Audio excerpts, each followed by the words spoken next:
I'm saying I want somebody other than Hamas, I want somebody local, somebody other than Hamas to run Gaza Strip, it means they don't know what they're talking about. Who do you want? Do you want PIJ? Are their rockets less deadly? You want Fatah? Their guns are less accurate? The Muslim Brotherhood? PFLP? ISIS in Sinai? No one wants to have military control of Gaza.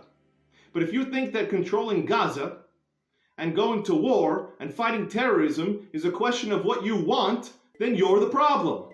You can't run a country based on what you want. Otherwise, you might as well join work permit Gantz and put your head in the sand and convince yourself that this is an economic issue, that this is an issue of territory. Hamas comes from Gaza.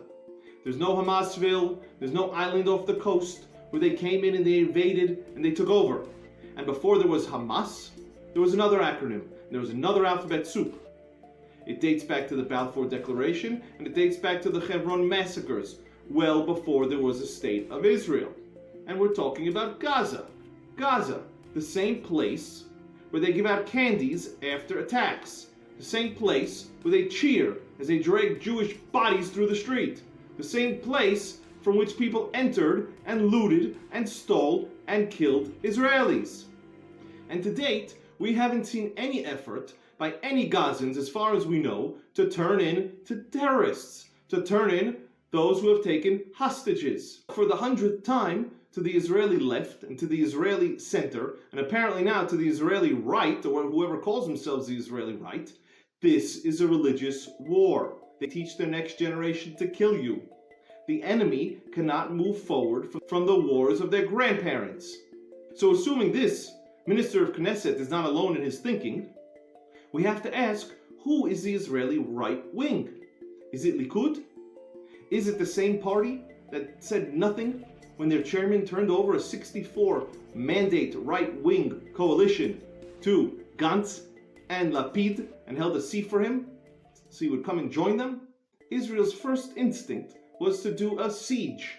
That siege meant to withhold gas and water and other resources from Gaza with the strategic intent to push Gazans to out any terrorists, to call out any hostages, to fear that if either of those are in their neighborhoods, they could be attacked. Commandos could come rushing in. That was the strategy. You want to use a strategy? Fine. You don't want to use a strategy?